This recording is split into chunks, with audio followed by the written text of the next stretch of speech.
یاد نہیں کیا تھا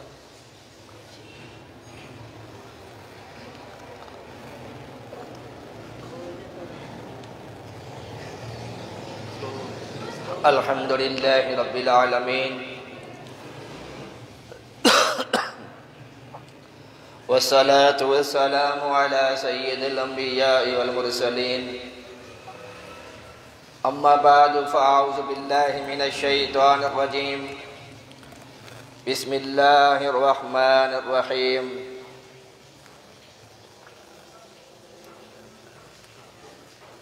ان عدت الشہور عند اللہ 12 شہرا فی کتاب اللہ یوم خلق السماوات والارض منها 4 حرم ذالک الدین القیم فلا تظلموا فیہن انفسکم وقاتلوا المشرکین کافہ کما یقاتلونکم کافہ وَاعْلَمُوا أَنَّ اللَّهَ مَعَ الْمُتَّقِينَ آمنت باللہ صدق اللہ العظیم وبلغنا رسولہ النبی الکریم ونحن على ذلك لمن الشاہدین والشاکرین والحمد للہ رب العالمین قال اللہ تبارک و تعالی فی شان حبیبہ صلی اللہ تعالی علیہ وآلہ وسلم مخبرا وآمرا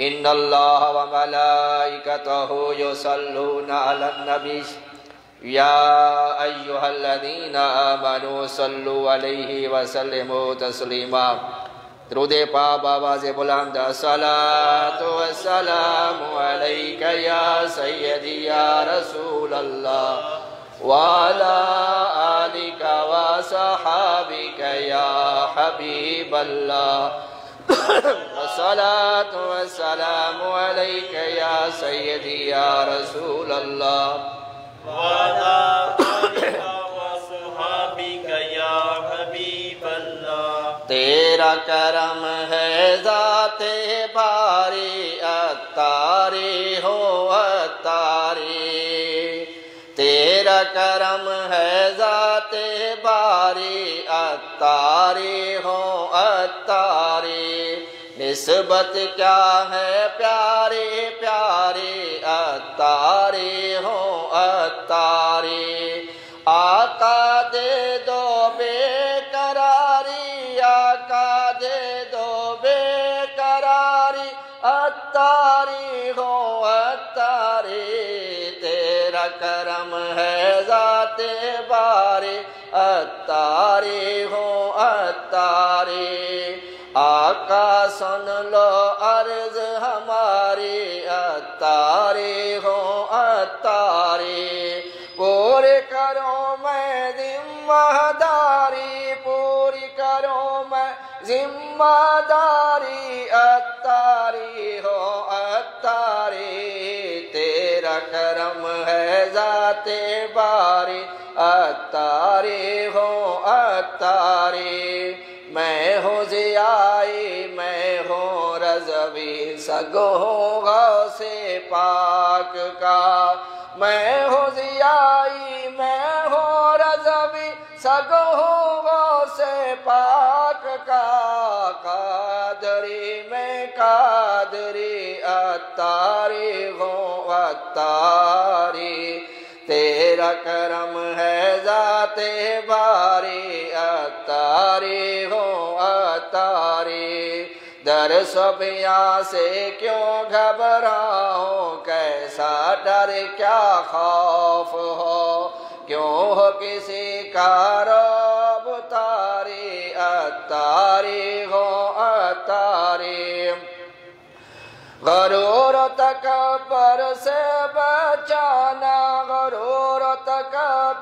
سے بچانا، میٹھے مرشد نیک بنانا، سچی عطا سچا عطار ہو ان کی ساری، عطاری ہو عطاری، دیتا رہوں نیکی کی دعوت، چاہتا ہوں میں استقامت، گزرے یوں ہے عمر ساری، گزرے یوں ہے عمر ساری، عطاری ہو عطاری، تیرا کرم ہے ذات باری، عطاری ہو عطاری، نسبت کیا ہے پیاری پیاری، عطاری ہو عطاری، میں بھی دیکھو مکہ مدینہ مرشد تیری آنکھوں سے،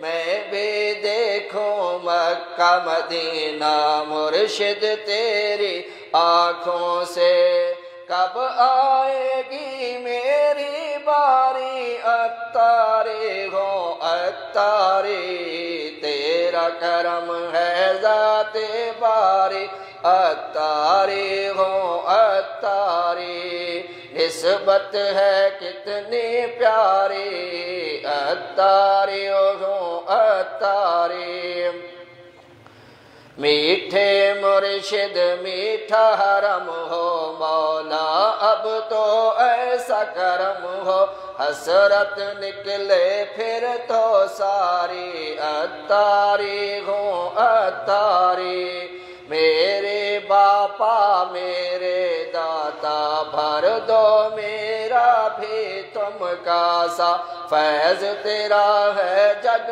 پہ جاری، عطاری ہو عطاری، نسبت کیا ہے پیاری پیاری، عطاری ہو عطاری، تیرا کرم ہے ذات باری، عطاری ہو عطاری، الحمدللہ۔ آج 29 جمادی الاخری ہے، اور ہو سکتا ہے کہ آج رجب المرجب کا چاند نظر آ جائے اور کل پہلی رجب المرجب کا دن ہو۔ اسی مناسبت سے سورۃ توبہ کی آیت نمبر 36 تلاوت کی ہے۔ اللہ تبارک و تعالی قرآن مجید فرقان حمید میں ارشاد فرماتا ہے، ان عدۃ الشہور عند اللہ 12، بے شک مہینوں کی گنتی اللہ کے نزدیک 12 مہینے ہیں، شہرن فی کتاب اللہ، اللہ کی کتاب میں، یوم خلق السماوات والارض، جب سے اس نے آسمان اور زمین بنائے، منہا اربعۃ حرم، ان میں سے 4 حرمت والے ہیں، ذالک الدین القیم، یہ سیدھا دین ہے، فلا تظلموا فیہن انفسکم، تو ان مہینوں میں اپنی جان پر ظلم نہ کرو، وقاتلوا المشرکین کافہ، اور مشرکوں سے ہر وقت لڑو، کما یقاتلونکم کافہ، جیسا وہ تم سے ہر وقت لڑتے ہیں، وَاعْلَمُوا، اور جان لو، ان اللہ مع المتقین، اللہ عز و جل پرہیزگاروں کے ساتھ ہے۔ اہل عرب قمری سال سے، یعنی چاند کا جو سال ہوتا ہے، اس سے اپنے دین و دنیاوی کام کرتے تھے، باقی دوسرے لوگ شمسی مہینوں اور شمسی سال سے حساب کرتے تھے۔ قمری سال محرم الحرام سے شروع اور ذوالحجۃ الحرام پر ختم ہوتا ہے، شمسی سال جنوری سے شروع ہوتا ہے اور دسمبر پر ختم ہوتا ہے، اور یہ شمسی سال جو ہوتا ہے 365 دن کا ہوتا ہے، اور 6 گھنٹے کا، اور اسی وجہ سے ہر سال چوتھے سال کے بعد جو ہے وہ فروری کا 1 دن بڑھایا جاتا ہے اور 28 کی بجائے فروری کے 29 دن ہوتے ہیں، جسے لیپ کا سال کہتے ہیں۔ یعنی ایسا سن، ایسا سال جو 4 پر پورا تقسیم ہو جائے اسے لیپ کا سال کہتے ہیں، اور وہ سال جب فروری کا مہینہ آئے گا تو وہ 28 کی بجائے 29 دن کا ہوگا۔ اور قمری سال جو چاند کا جو اسلامی سال ہے وہ 355 دن کا ہوتا ہے، اور یہ مہینہ بھی کبھی 30 کا ہوتا ہے اور کبھی 29 کا ہوتا ہے۔ اس لیے یہ موسم کا پابند نہیں ہے، چنانچہ کبھی روزے سردی میں آتے ہیں تو کبھی گرمی میں، اور حج کبھی سردی میں آتا ہے تو کبھی گرمی میں۔ تو اہل عرب اس سے دشواری محسوس کرتے ہیں، انہوں نے مہینوں میں رد و بدل کرنا شروع کر دیا۔ کبھی سال 12 مہینے کا بنا دیتے، کبھی سال 13 مہینے کا بنا دیتے، اور ان میں قمری مہینے تو تھے مگر سن نہیں تھا، سال نہیں تھا۔ یعنی یہ اسلامی مہینے تو تھے، محرم، صفر، ربیع الاول، یہ مہینے تھے لیکن سن نہیں تھا، سال نہیں لکھا جاتا تھا، اور یہ شروع ہی نہیں کیا گیا تھا، بلکہ کسی خاص واقعے کے ساتھ اس سال کو جو منسوب کر دیا جاتا۔ جیسے جب ہاتھی کا واقعہ ہوا، ابراہا لشکر لے کر خانہ کعبہ پر آیا معاذ اللہ شہید کرنے کے ناپاک ارادے سے، تو اس سال کو عام الفیل کہتے ہیں، یعنی ہاتھی والا سال۔ کہ ہاتھی کا واقعہ مشہور ہے، جیسے علم تر کیف فعل ربک باصحاب الفیل، تو اس سال کو ہاتھی کے سال سے منسوب کر دیا گیا۔ اسی طرح جب مکہ شریف فتح ہوا اسے عام الفتح کے نام سے یاد کیا گیا، اور جب صلح حدیبیہ ہوئی اسے عام الحدیبیہ کہا گیا، اور جس سال حضور نبی کریم صلی اللہ علیہ وسلم کی پیاری زوجہ سیدہ خدیجہ اور ابو طالب کا وصال ہوا تو اس سال کو بھی عام الحزن کے نام سے یعنی غمی والے سال سے یاد کیا گیا۔ اور سیدنا فاروق اعظم رضی اللہ عنہ کے دور میں حضرت موسیٰ اشعری رضی اللہ تعالیٰ عنہ نے ایک خط لکھا جس میں شعبان کا مہینہ تو لکھا تھا لیکن سن نہیں تھا۔ تو فاروق اعظم رضی اللہ تعالیٰ عنہ نے فرمایا اب یہ کیسے معلوم ہو کہ یہ شعبان گزشتہ سال کا مراد ہے یا اس سال کا مراد ہے یا اگلے سال کا مراد ہے؟ لہٰذا فاروق اعظم رضی اللہ تعالیٰ صحابہ کرام سے مشورہ کیا اور سن کے اجراء کے لیے آپ نے رائے طلب کی کہ اسلامی سال کب سے شروع کیا جائے۔ کسی نے مشورہ دیا کہ جب حضور نبی کریم صلی اللہ علیہ وسلم اس دنیا میں تشریف لائے، جب آپ کی ولادت باسعت ہوئی اس سال سے آپ کا اسلامی سال شروع کیا جائے۔ کسی نے کہا جب حضور نبی کریم صلی اللہ علیہ وسلم نے اعلان نبوت فرمایا اس سال سے اسلامی سال کو شروع کیا جائے۔ کسی نے کہا کہ جب حضور نبی کریم صلی اللہ علیہ وسلم نے مکہ سے ہجرت کر کے مدینے میں تشریف لائے اس سال سے جو ہے وہ اسلامی سال شروع کیا جائے۔ تو اس رائے کو یعنی ہجرت کے رائے کو جو ہے وہ پسند کیا گیا اور یہی فیصلہ کیا گیا کہ جب سرکار دو عالم صلی اللہ علیہ وسلم ہجرت فرما کے مدینے میں پہنچے اس کو پہلا سال شمار کیا جائے۔ تو اس سال سے جو ہے وہ ہجری سن جو ہے اسلامی سال جو ہے وہ شروع کیا گیا، اور 11ویں سال سرکار دو عالم صلی اللہ تعالیٰ علیہ وآلہ وسلم نے اس دنیا سے پردہ فرمایا، یعنی 11 ہجری میں۔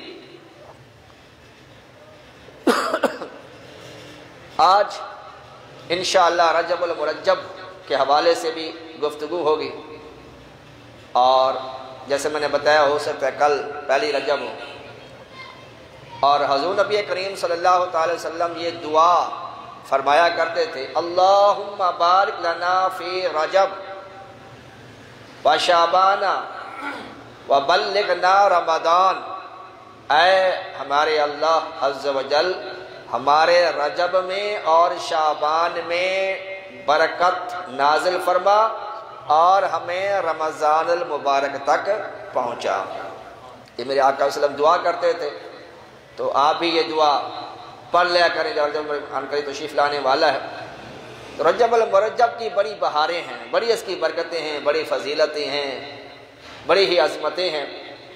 اس میں 3 حروف ہیں، را، جیم اور با۔ را سے مراد رحمت الہی، جیم سے مراد بندے کا جرم، اور با سے مراد بر یعنی بھلائی ہے۔ گویا اس مہینے کی برکت سے اللہ تعالیٰ اپنی رحمت سے بندے کا جرم معاف فرماتا ہے۔ سیدنا صفوری رحمت اللہ علیہ فرماتے ہیں کہ رجب المرجب بیج بونے کا مہینہ ہے، شعبان المعظم آب پاشی کا مہینہ ہے یعنی پانی دینے کا مہینہ ہے، اور رمضان مبارک فصل کاٹنے کا مہینہ ہے۔ اس لیے ہمیں اس مہینے خوب عبادت اور ریاضت کے بیج بونے چاہیے۔ علامہ صفوری رحمۃ اللہ علیہ مزید فرماتے ہیں کہ رجب المرجب جسم کو، شعبان المعظم دل کو، اور رمضان المبارک روح کو پاک کرتا ہے۔ حضور اکرم صلی اللہ تعالیٰ علیہ وآلہ وسلم ارشاد فرماتے ہیں کہ جب رجب المرجب اللہ کا مہینہ ہے، شعبان المعظم میرا مہینہ ہے، اور رمضان المبارک میری امت کا مہینہ ہے۔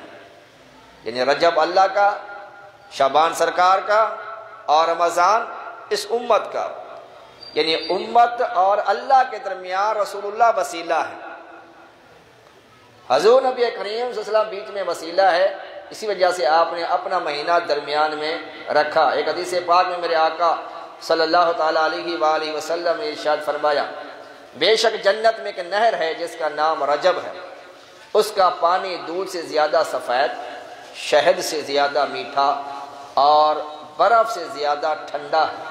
اس نہر سے وہی پیے گا جو اس ماہ یعنی رجب المرجب میں روزے رکھے گا۔ سیدنا عبداللہ بن عباس رضی اللہ تعالی عنہما روایت کرتے ہیں کہ حضور تاجدار مدینہ صلی اللہ تعالیٰ علیہ وآلہ وسلم نے ارشاد فرمایا، رجب کے پہلے دن کا روزہ 3 سال کے گناہوں کا کفارہ ہے۔ فرمایا رجب المرجب کے دوسرے دن کا روزہ، فرمایا یہ 2 سال کے گناہوں کا کفارہ ہے، اور فرمایا تیسری رجب کا روزہ 1 سال کے گناہوں کا کفارہ ہے۔ اور مشہور تابعی بزرگ سیدنا ابو قلابہ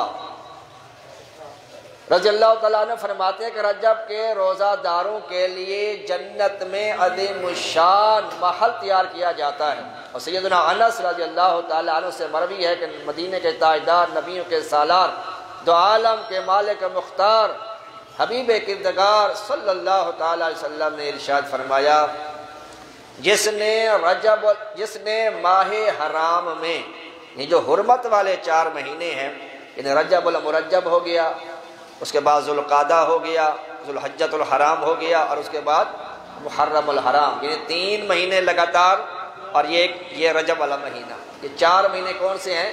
حرمت والے مہینے ہیں۔ میرے آقا صلی اللہ تعالی وسلم فرمایا کہ جس نے ان حرمت والے مہینوں میں سے کسی دن بھی، یعنی 3 دن جمعرات، جمعہ اور ہفتہ، یہ 3 دن بندہ روزہ رکھ لے، اللہ تعالیٰ اس کے لیے 2 سال کی عبادت کا ثواب لکھ دیتا ہے۔ اور فرمایا کہ جو کوئی پہلی رجب کا روزہ رکھتا ہے، اللہ تعالیٰ اس سے جہنم کو اتنا دور کر دیتا ہے جتنا زمین و آسمان کے درمیان فاصلہ ہے۔ اور زمین و آسمان کا فاصلہ کتنا ہے؟ روایت کا مفہوم ہے کہ 500 سال تک تیز رفتار گھوڑا دوڑتا رہے، پھر جا کر وہ پہلے آسمان کو چھوئے گا۔ اتنا فاصلہ ہے زمین اور آسمان کے درمیان۔ تو بندہ جو 1 دن کا روزہ رجب میں رکھ لیتا ہے، اللہ تعالیٰ اس کو جہنم سے اتنا دور کر دیتا ہے۔ اور فرمایا کہ اسے ساری زمین سونے کے برابر جو ہے اس کو خیرات کرنے کا ثواب بھی اللہ تعالیٰ عطا فرماتا ہے۔ اور فرمایا کہ جو